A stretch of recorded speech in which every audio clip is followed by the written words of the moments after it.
Exam के अंदर resolution के ऊपर एक 10 मार्क का शॉर्ट क्वेश्चन आने के चांसेस बहुत ज्यादा है और इसीलिए आज हम उसी का अभ्यास करेंगे। सबसे पहले तो हमें ये समझने की जरूरत है कि रिजोल्यूशन के अंदर हमें क्या करना होता है।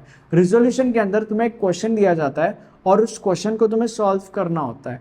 अब यहाँ पे तुम्हें ये चीज समझने की जरूरत है कि जो क्वेश्चन तुम सॉल्व करोगे उस क्वेश्चन को तुम्हें स्टेप बाय स्टेप सॉल्व करना होता है और टोटल 4 स्टेप्स होते हैं जिनमें तुम्हें इस क्वेश्चन को सॉल्व करना होता है। तो वो जो 4 स्टेप्स है वो ये है, ठीक है। अब इन स्टेप्स को समझते हैं। सबसे पहला स्टेप इज क्वेश्चन में कुछ इंग्लिश स्टेटमेंट्स दिए जाता है, तो स्टेप नंबर 1 के अंदर उन इंग्लिश स्टेटमेंट्स को तुम्हें FOPL यानी कि फर्स्ट ऑर्डर प्रेडिकेट लॉजिक के अंदर कन्वर्ट करना होता है। वो कैसे करता है मैं तुम लोग को बताऊंगा, मी तुम्हाला सांगेल, टेंशन नका घेऊ, राइट। तो स्टेप नंबर 1 के अंदर उन इंग्लिश स्टेटमेंट्स को तुम्हें FOPL यानी कि फर्स्ट ऑर्डर प्रेडिकेट लॉजिक के अंदर कन्वर्ट करना होता है। उसके बाद स्टेप नंबर 2 के अंदर जाएंगे। स्टेप नंबर 2 के अंदर ये जो कन्वर्ट किए गए स्टेटमेंट्स है इन स्टेटमेंट्स को तुम्हें CNF यानी कि कंजंक्टिव नॉर्मल फॉर्म के अंदर कन्वर्ट करना होता है। अब वो कैसे करता है उसके लिए कुछ रूल्स होता है, वो रूल्स मैं तुम लोग को बताऊंगा, मी तुम्हाला सांगेल, टेंशन नका घेऊ, ठीक है। उसके बाद स्टेप नंबर 2 हो गया। स्टेप नंबर 3 के अंदर देखो क्वेश्चन के अंदर ना तुम्हें एक स्टेटमेंट को प्रूव करना होता है आखिरी में। तो स्टेप नंबर 3 के अंदर उस स्टेटमेंट के पहले तुम नॉट लगाते हो। बेसिकली ये फंडा क्या है मैं तुम लोग को बताता हूँ। ये जो प्रूफ करने के लिए स्टेटमेंट तुम्हें दिया गया है इसको तुम कैसे प्रूफ करते हैं मैं तुम लोग को बताता हूँ। लेट्स से फॉर एग्जांपल अगर तुम्हें एक स्टेटमेंट दिया गया है विच इज ओजस पागल है, तो इस स्टेटमेंट को तुम कैसे प्रूफ करोगे। इस स्टेटमेंट को प्रूफ करने के लिए तुम इस स्टेटमेंट को प्रूफ नहीं करते बैठोगे, तुम इंस्टेड ऑफ दैट इस स्टेटमेंट के पहले एक नॉट का सिंबल लगाओगे जिससे जो स्टेटमेंट है वो उल्टा हो जाएगा। तो ओजस पागल है का उल्टा क्या हो गया, ओजस पागल नहीं है, तो तुम ओजस पागल नहीं है को फॉल्स प्रूव करोगे। तो अगर तुमने ओजस पागल नहीं है को फॉल्स प्रूव कर दिया तो इसका मतलब ओजस पागल है, तो जो रियल वाला स्टेटमेंट था वो ट्रू प्रूफ हो गया, ठीक है। तो बेसिकली स्टेटमेंट को प्रूव ऐसे किया जाता है। तो इसीलिए स्टेप नंबर 3 के अंदर तुम्हें जो स्टेटमेंट तुम्हें प्रूव करना होता है इसके पहले नॉट लगाना होता है, जैसे कि मैंने तुम लोग को अभी अभी बोला। और फिर वो प्रोसेस कैसे बाद में कैरी आउट होता है वो मैं तुम लोग को बाद में बताऊंगा इसी लेक्चर के अंदर।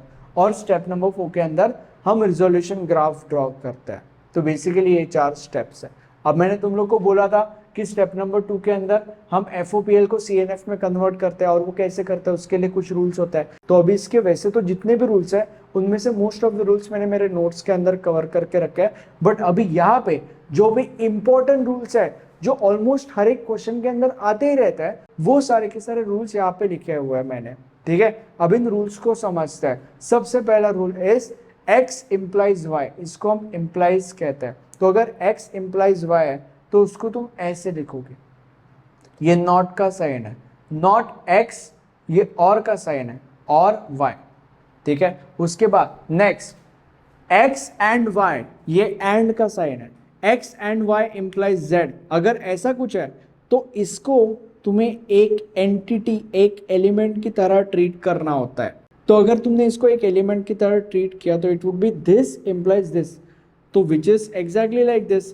तो बस यही फॉर्मूला यहाँ पे अप्लाई कर दो। अगर तुमने ये फॉर्मूला यहाँ पे अप्लाई किया तो आंसर आएगा ये, राइट। अब इसके अंदर तुम्हें क्या करना होता है, इसके अंदर ये जो नॉट का सिंबल है वो अंदर जाता है।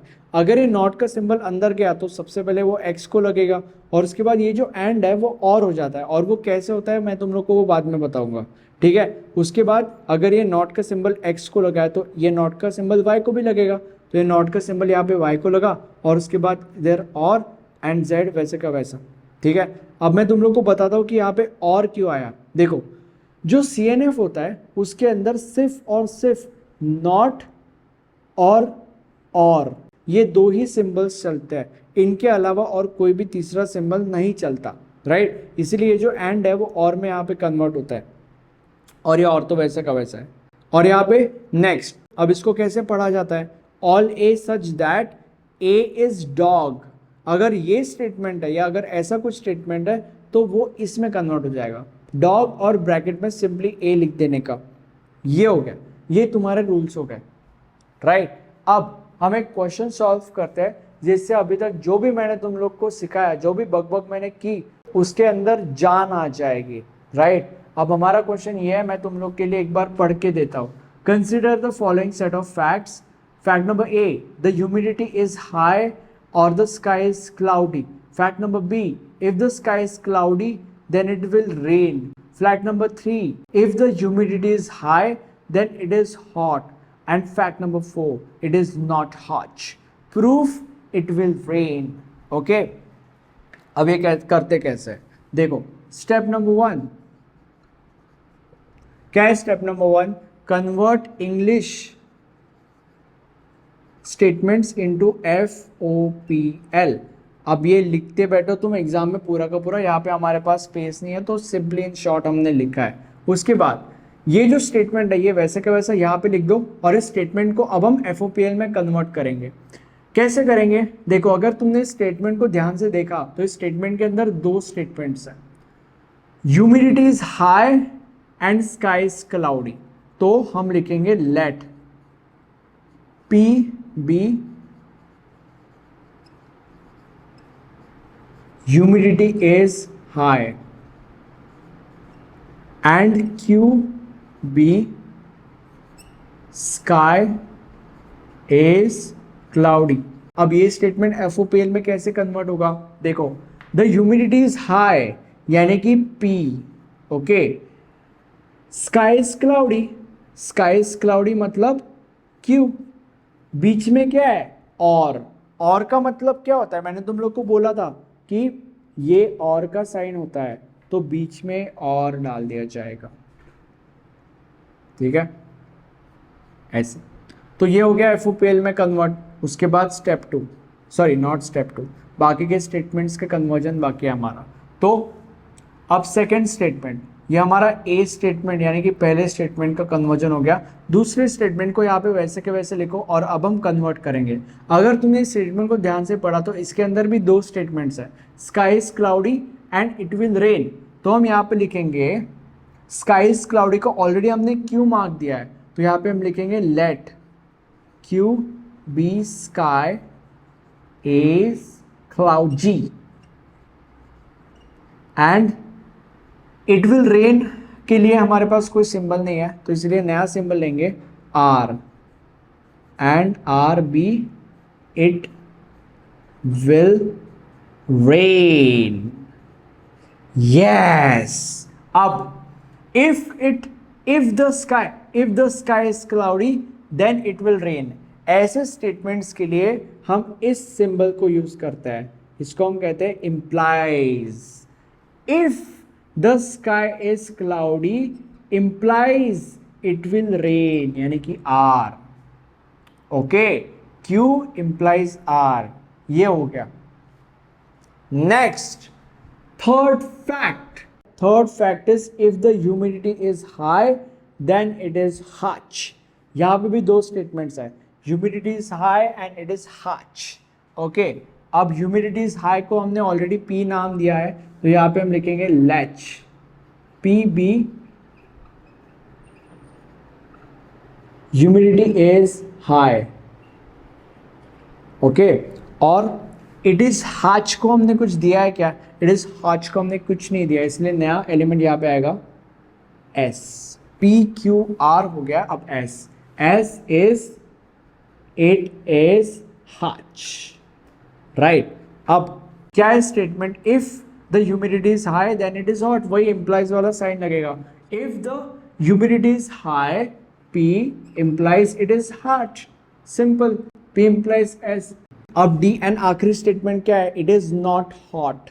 अब इट इज हॉट को हमने S दिया था तो let S implies let S be it is hot. तो it is not hot, right? तो it is hot यानी कि S उसके पहले हम नॉट लगा देंगे, ये नॉट का साइन है. तो अगर S के पहले हमने नॉट लगा दिया तो इसका मतलब इट इज नॉट हॉट.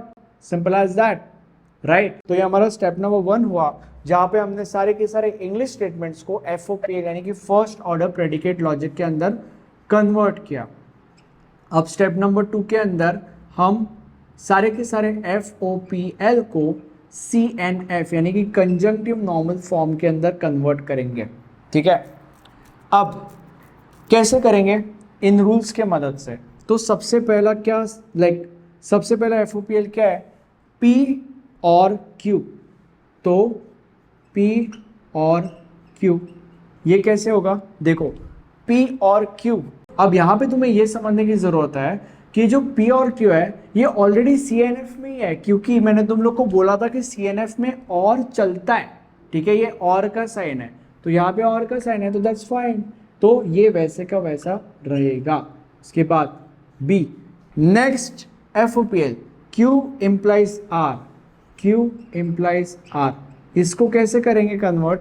देखो Q implies R, यानी कि यहाँ पे देखो इसको ऐसे किया था, तो मतलब बेसिकली पहले नॉट का सिंबल लगाओ, फिर Q, उसके बाद और, उसके बाद R, बस यही यही करना है, राइट? देखो यही हमने किया, simple as that, easy peasy lemon squeezy. उसके बाद C, next P implies S, P implies S, इसको कैसे करेंगे? नॉट का सिंबल लगाओ, P और S, simple as that. And D, क्या है D? Not S, not S, not S जो है वो वैसे का वैसा रहेगा, क्योंकि नॉट चलता है, मैंने तुम लोग को बोला था, राइट? अब हम स्टेप नंबर 3 के ऊपर जंप करेंगे। अब स्टेप नंबर 3 के अंदर मैंने तुम लोग को क्या बोला था कि क्या करते हैं, जो स्टेटमेंट हमें प्रूफ करना होता है उसके पहले नॉट लगा लेते हैं, ठीक है? तो अभी step 3, negate the statement to be proven, ठीक है? अब क्या स्टेटमेंट हमें प्रूफ करना है? It will rain. अब इट विल रेन जो है उसको हमने आर से नवाजा था, राइट? और इसलिए हम यहाँ पे लिखेंगे ब्रैकेट में आर, और क्योंकि इसको हमें निगेट करना है इसलिए हम इसको ऐसे लिखेंगे, नॉट आर। ओके, अब step 4, which is resolution tree.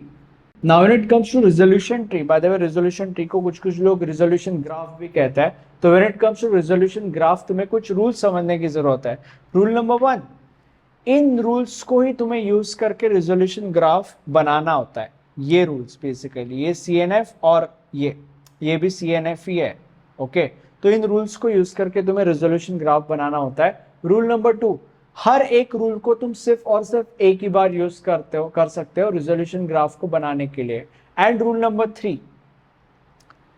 अगर रिजोल्यूशन ग्राफ के एक तरफ let's say for example not are है, तो दूसरी तरफ आर होना चाहिए, ताकि नॉट आर और आर कैंसल हो सके।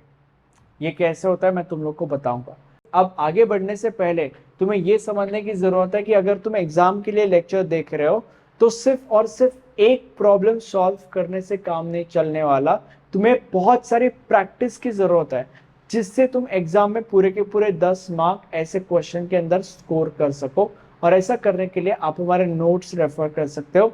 नोट्स के अंदर हमने एग्जाम में आने वाले मोस्ट ऑफ द क्वेश्चंस उनके सॉल्यूशंस के साथ ऐड करके रखा है, जिससे आपके वो जो 10 मार्क है वो स्कोर करना बहुत ज़्यादा ईजी हो जाएगा, ठीक है? नोट्स के सारे डिटेल्स आपको नीचे डिस्क्रिप्शन बॉक्स में मिल जाएंगे। अब रिजोल्यूशन ग्राफ बनाते हैं। देखो सबसे पहले हम लिखेंगे नॉट आर, तो नॉट आर। अब अगर यहाँ पे नॉट आर है तो यहाँ पे कुछ ऐसा होना चाहिए जिसके अंदर आर है, तो ऐसा ये CNF है, तो इसीलिए यहाँ पे आएगा नॉट Q और R, ठीक है? अब ये नॉट R और ये R कट हो जाएगा और बचेगा हमारे पास नॉट Q। अब अगर यहाँ पे नॉट Q है तो वहाँ पे कुछ ऐसा होना चाहिए जिसके अंदर Q है, तो ये है, तो दैट इज P और Q, ठीक है? अब ये Q और ये नॉट Q कट, बचा P। अब अगर यहाँ पे P है तो वहाँ पे कुछ ऐसा होना चाहिए जिसके अंदर नॉट P है, तो नॉट P यहाँ पे है, नॉट P और S, तो नॉट P और S, तो ये P और नॉट P कट, और बचा क्या हमारे पास S। अब अगर यहाँ पे S है तो वहाँ पे कुछ ऐसा होना चाहिए, जहाँ पे नॉट S है तो यहाँ पे नॉट S है, तो ये और नॉट S। अब यहाँ पे देखो S और नॉट S कैंसल और बचता है हमारे पास नल, दिख रहा है क्या तुम्हें? एस और नॉट एस कैंसिल हो गया और हमारे पास कुछ नहीं बचा, मतलब बेसिकली नल, राइट। तो अगर यहां पे आखिरी में नल बचा तो इसका मतलब तुम्हारा प्रॉब्लम राइट है। बट यहां पे तुम्हें प्रॉब्लम को खत्म नहीं कर देना है, तुम्हें आखिरी में फाइनल स्टेटमेंट लिखना होता है। और वो फाइनल स्टेटमेंट कैसे तुम लिखोगे? तुम वो फाइनल स्टेट ऐसे लिखोगे, ट्री रीच्ड, अच्छा इसको थोड़ा सा, tree reached to null state, ठीक है। Tree reached to null state, this means, ये जो हमने स्टेटमेंट को निगेट किया था which is not R, which means not R is false, which means, means यहां पे मीन्स लिखना, which means, sorry for that,